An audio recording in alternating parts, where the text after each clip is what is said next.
Hi everybody, it's Susan from Sunrise Quilt Studio, and today I'm going to sew together the top to the tiny house quilt.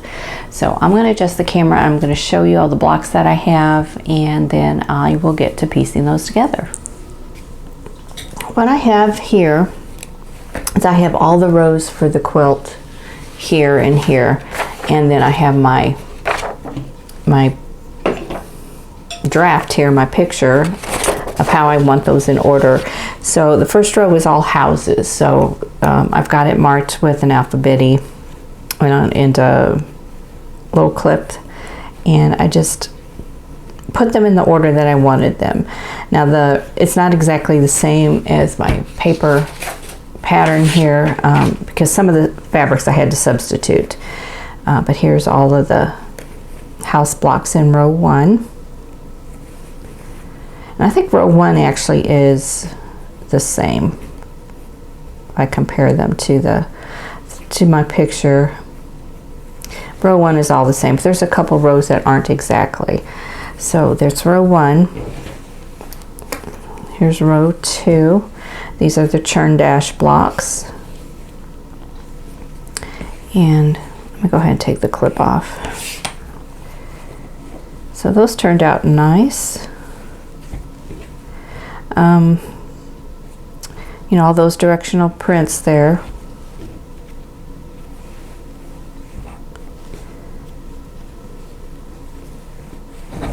I really like this line of fabric. It's just working with the directional prints. After so many weeks or months of sewing this fabric, I just kind of got tired of it. So we have row 2. Row 3 is another row of houses, and I think they're all pretty.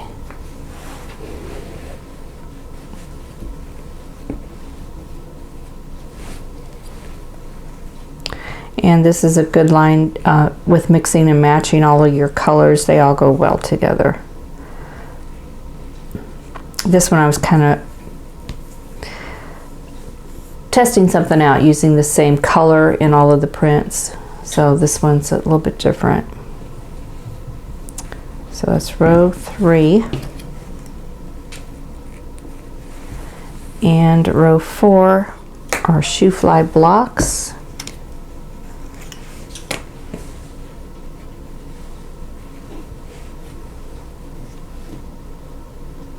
Once again, all directional prints. I'll have to pay attention to that when I'm sewing the rows together.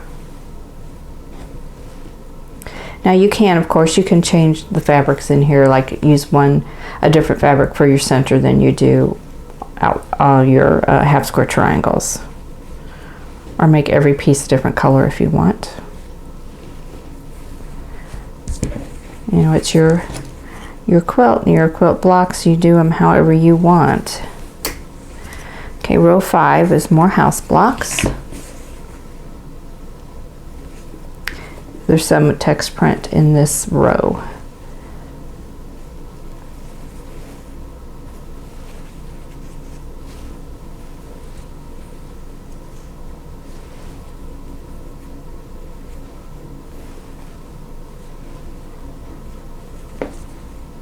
That one's real pretty.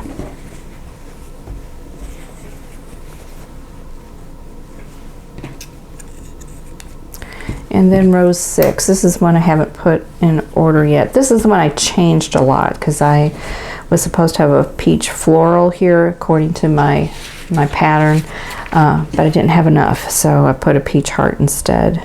So that is block 1. Block 2, let's see, is this one. It's the stripes. And in my pattern I have it going vertically instead of horizontal, but that can always be changed. And then I had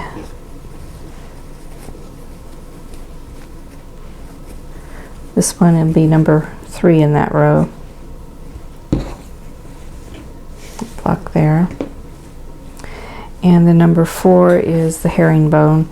I was pulling some of these out to photograph them, so they're all out of order now. So I'll have to take this opportunity to put them in order. And this is the teal daisy, and then this is the one with the little quilt block pattern on it, and that will be number 6 in the row. So there should be 6 for each row. And I lost my clip for this one. I'll have to put another clip on there. And the plan, I kind of changed this around.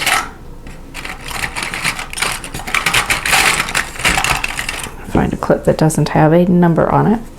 Okay, the plan here that I designed was a row of sashing between each row of blocks, but the house blocks naturally have a sashing in them. So if you look here, you know, it's just built into the block. So I really don't need another row of sashing, especially on top of this row. And then so between, I would put one underneath it, do my churn dashes, and then eliminate this row here. That's why that wiggly line's there. I'm going to eliminate it there because the way the house blocks are designed is just naturally built in. So I'm eliminating these 2 rows of sashing, and then I'm going to add a row of sashing down at the bottom of the Friendship Star blocks to kind of balance what's going on up here. So I'm basically just needing 1, 2, 3, 4 rows of sashing, and that's a 1.5 inch row. So I went ahead and cut the fabric for that. So I have 4 pieces cut 1.5 inches wide. And this quilt, the finished size with the borders is 45 wide by 50 long. It's going to be a little bit shorter. It'll be about 1 inch shorter, so it'll be like 49 long. But I cut these all with the fabric and there will be a little bit left over on each row. But that way I don't have to piece any of the sashing between the rows.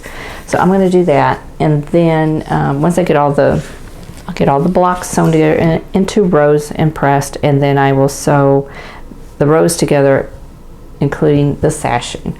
And then I have to figure out what to do about the borders, because because I am down to scraps right now. So let me show you what I have left. Okay, this is my stash. That's what I have left. So not a whole lot. Well, maybe it is a whole lot. I could do quite a bit with this yet, but I don't have any really large pieces. So I have to figure out what to do with the borders. Now my larger pieces,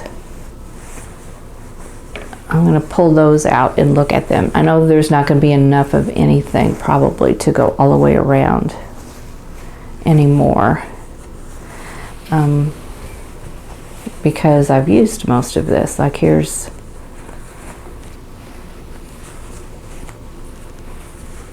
got some of this. I had bought yardage of this and the green herringbone, which I used that on the little house, the tiny house quilt that has just the houses in it.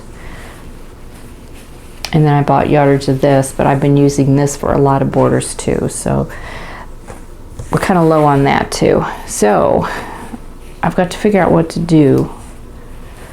I may have to eliminate a border or do a pieced border, so I'm trying to figure that out yet. I haven't decided exactly how I'm going to do that. Okay, I am going to go ahead and get started sewing. Okay, so I'm going to start with row 1 and just sew all of these in order. So I'm going to do them one at a time, and there's no seams I have to worry about matching.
with row 1, which is here, I'm going to sew a sashing strip to the bottom of it. So here is the row with the sashing at the bottom.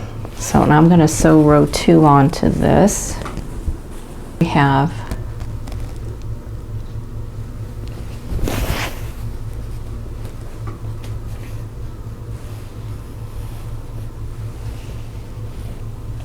there we go.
some idea, and excuse the puppy sneezing. So there's the top, and then let me fold it so we can get the rest. There's the rest of it. So what I chose to do for the outer border was just to use the same fabric I was using for the background. That was the simplest thing to do and the fastest thing to do, because I was going to have to mail order some yardage, and I didn't want to wait, and I really didn't want to mail order anything. It was just going to be a small order. So anyway, there it is. It's all ready to be quilted, and it can go into the closet with my other projects that need to be quilted. And